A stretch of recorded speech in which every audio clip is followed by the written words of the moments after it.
तो sectional timing आपके exam में इस बार आने वाली है और इस सेशन का हमारा मेन फोकस है कि हम 15 मिनट के अंदर 25 क्वेश्चन करें और यह भी जाने कि किस क्वेश्चन को कितना टाइम देना चाहिए अगर वो रियलिटी में एग्जाम में आ जाएगा। तो चलिए स्टार्ट करेंगे सेशन को और यह रहेगा हमारी क्लास का आज का पहला क्वेश्चन। कह रहा है कि समर सोलेस्टाइस नॉर्दर्न हेमिस्फीयर में आता है और इन चारों में से किस डेट पे आता है, यह क्वेश्चन। अगर मैं आपसे बोलूं कि भैया एग्जाम में अगर ये क्वेश्चन आ जाए तो आपको एग्जाम में इस क्वेश्चन को कितना टाइम देना है, अगर आपको ये क्वेश्चन आता है तो मुझे लगता है कि 15 से लेकर 20 सेकंड में आप ये क्वेश्चन सोल्व कर सकते हो, because the right answer is 21 जून। कह रहे समर सोलेस्टाइस नॉर्दर्न हेमिस्फीयर में, क्योंकि जून के समय इतनी गर्मी होती है और वही ये बता रहा है। देखो भैया समर सोलेस्टाइस 20 से लेकर 22 जून के बीच में, विंटर सोलेस्टाइस 21 से लेकर 22 दिसंबर के बीच में, एक होता है इक्विनोक्स जहां पर दिन और रात बराबर होते हैं। अगला आइए नेक्स्ट क्वेश्चन। कह रहा बरदोली सत्याग्रह 1928 में जो गुजरात में चालू करा गया, इन चारों में से उसका नेतृत्व किसने किया, यह पूछ रहा है। अगर ऐसा क्वेश्चन एग्जाम में आ जाए तो भाई साहब मैक्सिमम 5 से लेकर 7 सेकंड और आपका क्वेश्चन खत्म, because right answer is Sardar Vallabh भाई पटेल। इनको सरदार का टाइटल बरदोली की महिलाओं के कहने के बाद महात्मा गांधी ने दिया था। अगला आइए नेक्स्ट। बोडो, डोगरी, मैथिली और संथली, ये 4 भाषाएं 8वें स्केड्यूल में कौन से अमेंडमेंट के द्वारा ऐड करी गई है, यह क्वेश्चन। ये 4 भाषाएं 8वें स्केड्यूल में कौन से अमेंडमेंट के बाद ऐड करी गई हैं। कभी कभी क्या होता है, ये क्वेश्चन आपको पढ़ने में टाइम लगाएंगे तो ऐसे क्वेश्चन को आप 20 से लेकर 25 सेकंड का समय दे सकते हो। आराम से सोच लो, समझ लो। और राइट आंसर इज 92 नंबर का अमेंडमेंट जो कि 2003 में आया और ये 4 भाषाएं ऐड होने के बाद 8वें नंबर के स्केड्यूल में टोटल 22 लैंग्वेजेस हो जाती हैं। अगला आइए नेक्स्ट। स्विट्जरलैंड की राजधानी का नाम बताइए। Right answer is burn. यह क्वेश्चन मैक्सिमम 5 सेकंड का है। यह क्वेश्चन बेटा मैक्सिमम 5 सेकंड का है। Which of the following European first to come in India for trade. एक बात आपको मैं क्लियर कर देता हूं, जो लास्ट ईयर सीजीएल एग्जाम आया था, आपका पेपर लास्ट ईयर से इस बार इजी आएगा, क्योंकि एसएससी का ये रूल है। मतलब मानो कि एसएससी का इतिहास है ये कि भैया जब भी वो पूरा पैटर्न चेंज करते हैं तो पेपर इजी आता है और लास्ट ईयर से पेपर आसान आएगा। ये आप मुझसे लिख कर ले लो। क्या आंसर है इसका? कह रहा भैया इंडिया में सबसे पहले 1498 में कौन आए? पुर्तगाली आए। पुर्तगाली से वास्को डिगामा आया।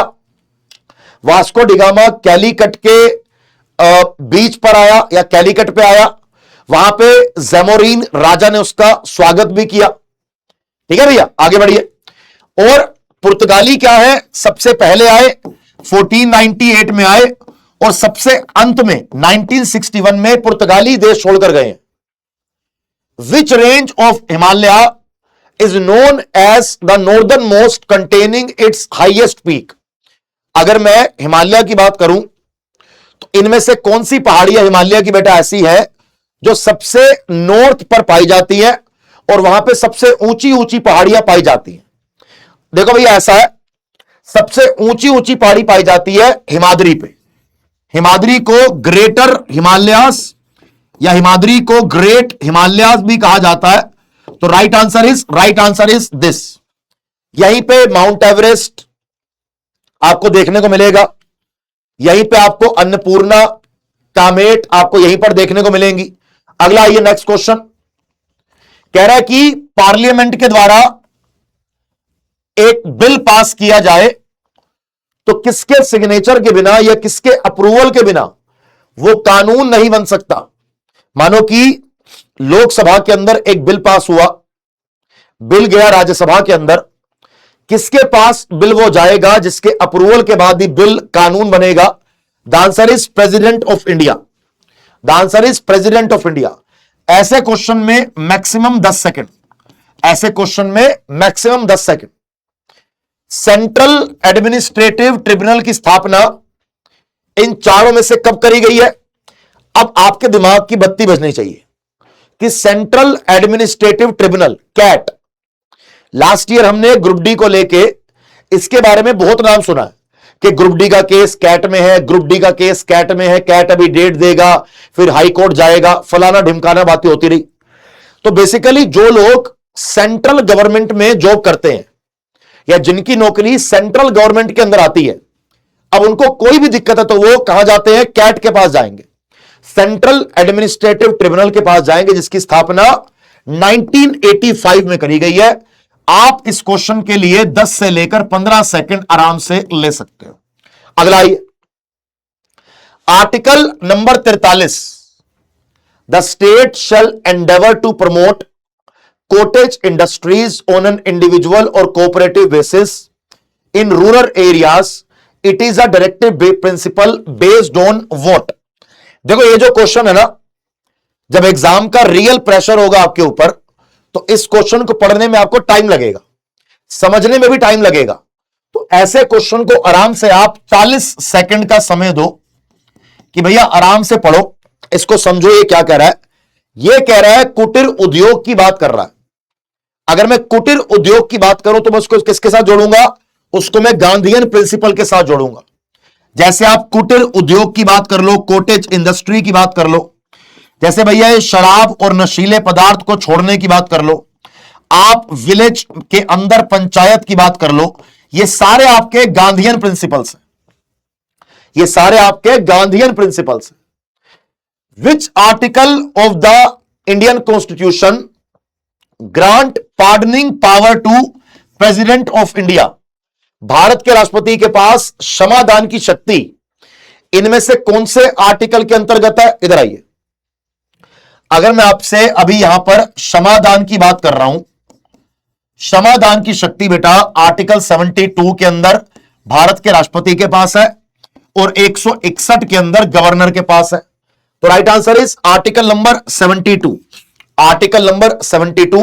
यह क्वेश्चन करने के अंदर मैक्सिमम 10 सेकंड, यह क्वेश्चन करने के लिए बेटा मैक्सिमम 10 सेकंड। यह क्वेश्चन थोड़ा सा पढ़ने वाला है, याद करने वाला है, समझने वाला है, तो पहले इस क्वेश्चन को आप 30 से लेकर 40 सेकंड का समय दे दो। अगर कोई क्वेश्चन मल्टीपल स्टेटमेंट वाला है उसको तो आपने स्टार्टिंग में ही 1 मिनट दे देना है, लेकिन अगर कोई क्वेश्चन सिंगल वाला है, अगर बहुत सिंपल है तो 5-10 सेकंड, और अगर कोई ऐसा है जो आपके दिमाग को चक्कर घुमाए तो 30 से लेकर 40 सेकंड लेके चलो। क्या आंसर होगा इसका? जरा पढ़ेंगे एक बार इसको। According to regulating act 1773 of the East India company, whom did the governor of Madras and Bombay report regularly?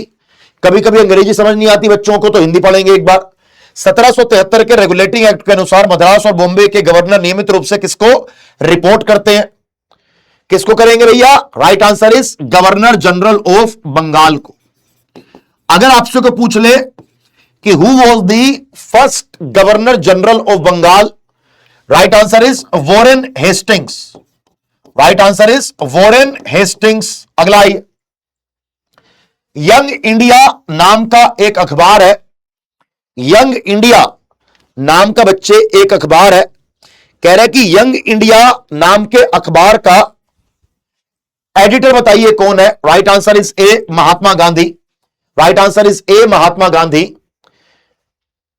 प्रति सरकार महाराष्ट्र में इस्टेब्लिश करी गई एक पैरेलल गवर्नमेंट इस्टेब्लिश करी गई जिसको प्रति सरकार कहा गया, सतारा महाराष्ट्र में। इन चारों में से किस साल में करी गई?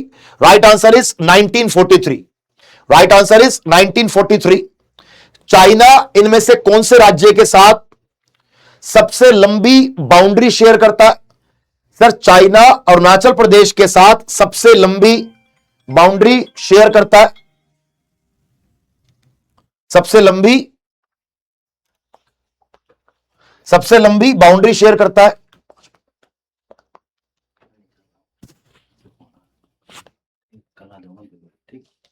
ठीक है भैया, right answer is A Arunachal प्रदेश।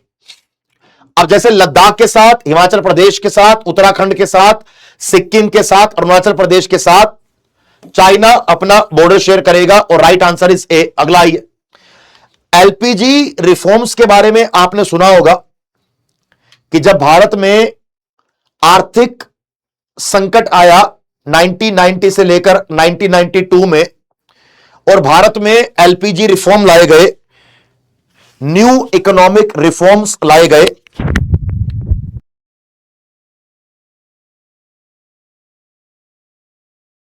भारत में एलपीजी रिफॉर्म लाए गए या भारत में न्यू इकोनॉमिक रिफॉर्म लाए गए। कह रहा है कि एलपीजी का फुल फॉर्म क्या है? लिबरलाइजेशन, प्राइवेटाइजेशन और globalisation. Right answer is A. अगला आइए, in the context of polity समंत का क्या मतलब होता है? What is the meaning of samant? समंत का मतलब होता है फ्यूडेटरी चीफ्स को, फ्यूडेटरी चीफ्स को समंत कहा जाता है। अब ये फ्यूडेटरी चीफ क्या होते हैं? जो राजा के नीचे अंडर काम करेंगे, लेकिन वो भी कहीं ना कहीं के मान के चलो कि छोटे एरिया के राजा हैं या छोटे एरिया के चीफ हैं। तो राइट आंसर इज एक सबॉर्डिनेट रूलर, एक सबॉर्डिनेट रूलर जो मेन राजा के बुलाने पे उनकी मदद करने के लिए जाएगा। Right answer is A. अगला आइए, कह रहा है कि अगर आपसे मैं ये बोलूं कि भारत में जो फिस्कल पॉलिसी बनाई जाती है, भारत में जो राजकोषीय नीति बनाई जाती है, यह राजकोषीय नीति इन चारों में से किसके द्वारा बनाई जाती है? फिस्कल पॉलिसी यानी कि राजकोषीय नीति एक तो फाइनेंस मिनिस्ट्री के द्वारा या वित्त मंत्रालय के द्वारा बनाई जाती है। अब यह कह रहा है कि इसकी प्राइमरी रिस्पॉन्सिबिलिटी किसकी है इसको मानो कि बनाने की? Right answer is ministry of finance, वित्त मंत्रालय। ऐसे एक मॉनेटरी पॉलिसी होती है, वो बनाता है आरबीआई। अगला आइए, आपके सामने ये दीदी डांस कर रही है कि तक तक तई तक तई तई तई। ये मोहिनी अट्टम डांस है। मोहिनी अट्टम केरला का एक क्लासिकल डांस है। तो मोहिनी अट्टम में कौन डांस करेगा? मोहिनी अट्टम में मोहिनी डांस करेगी। मोहिनी एक फीमेल नेम है, तो राइट आंसर इज एक फीमेल आर्टिस्ट यहां पे डांस करती है। According to Chola inscription, dash is the land that is gifted to temple. मंदिरों को अगर कोई लैंड गिफ्ट किया जाता था तो उसको किस नाम से बुलाया जाता था? राइट आंसर क्या होगा बेटा? सर इसको बोलते थे देवदान, इसको बोलते थे देवदान। ठीक है भैया। तिरुनमटुकन्नी, तिरुनमटुकन्नी भी कहते हैं इसको और इसको देवदान भी कहते हैं। Which electronic computer are used in fourth computer generation? Computer की अभी अगर आप देखो तो जनरेशन चल रही है ना। कह रहा है चौथे नंबर की जनरेशन में कंप्यूटर में क्या यूज करते थे? माइक्रो प्रोसेसर यूज करते थे। अभी पांचवी जनरेशन चल रही है। पहले में वैक्यूम ट्यूब, दूसरे में ट्रांजिस्टर, तीसरे में इंटीग्रेटेड सर्किट, चौथे में माइक्रो प्रोसेसर और पांचवें में आर्टिफिशियल इंटेलिजेंस। आर्य समाज की स्थापना 1875 में किसने करी है? आर्य समाज की स्थापना 1875 में इन चारों में से किसने करी है? Right answer is Swami Dayanand Saraswati, Swami Dayanand Saraswati. 1857 के रिवोल्ट का फेल होने का कारण बताइए क्या है? 1857 के रिवोल्ट के फेल होने का कारण बताइए क्या है? 1857 के रिवोल्ट का फेल होने का कारण है बेटा, ये सारे के सारे कारण है। एक तो लैक ऑफ यूनिटी, अंग्रेज ज्यादा सुपीरियर काम कर रहे थे और ये रिवोल्ट साउथ इंडिया तक फैला ही नहीं। विच शॉर्टकट की combination is used for quickly save a file? अगर हम कंप्यूटर पे किसी फाइल पर काम कर रहे हैं तो कैसे सेव करेंगे उसको? Control plus S, control plus F, S save हो जाएगा। कंट्रोल प्लस वी पेस्ट हो जाता है, कंट्रोल प्लस सी कॉपी हो जाता है, कंट्रोल प्लस एफ, एफ मतलब फाइंड, किसी को कुछ ढूंढने के लिए क्लिक करते हैं। अगला आइए, in which language was the ancient Sangam literature written? Sangam literature का मतलब ही यही है क्या? तमिल लिटरेचर। संगम लिटरेचर का मतलब ही यही है क्या? तमिल लिटरेचर। तो संगम लिटरेचर को तमिल लिटरेचर ही कहते हैं।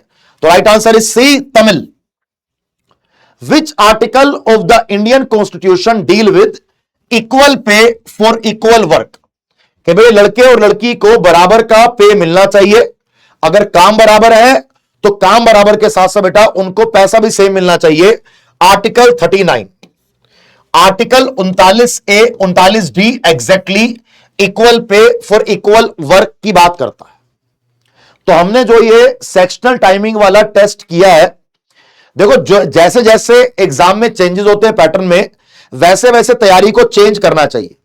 अगर आपको ये सेशन अच्छा लगा तो बेटा एक बार सारे बच्चे हमारी क्लास को लाइक कीजिएगा, इस सेशन को लाइक कीजिएगा, जिससे कि मैं आपके लिए ऐसे सेशन और लेके आऊं। अगर आपको मजा आया देख के तो हमारे चैनल को एक बार सब्सक्राइब कीजिएगा। और आपके लिए एक बढ़िया बात क्या है बेटा, अभी जो भी सीजीएल की तैयारी कर रहा है, आप जानते हो कि हमने आपके लिए अभी सीजीएल का बैच भी लॉन्च किया है, हमने आपके लिए एनटीपीसी का बैच भी लॉन्च किया है, और हमने आपके लिए सीएचएसएल का बैच भी लॉन्च किया है। हमारा जो ये सुपर पास लाइव है, इस पे चल रही है एक जबरदस्त सेल। अगर अभी आप सुपर पास लाइव को देखोगे, जैसे हमारा कोई भी बैच है, चाहे वो सीजीएल का बैच है, चाहे वो रेलवे का बैच है, चाहे वो सीएचएसएल का बैच है, सारे बैचेस सुपर पास लाइव के अंदर चलते हैं। जो सुपर पास लाइव आपको एक साल का 2000 रुपए के अंदर मिलता है, वो सुपर पास लाइव आपको सिर्फ 999 रुपए का मिल रहा है।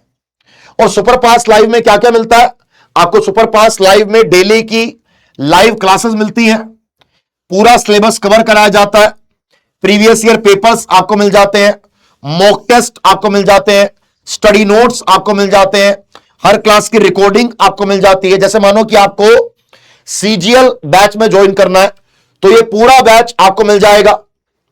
इस बैच में सिलेबस कवर कराएंगे, इस बैच में प्रीवियस ईयर क्वेश्चन मिलेंगे, आपको मॉक टेस्ट मिलेंगे, आपको सब कुछ इस बैच के अंदर मिल जाएगा।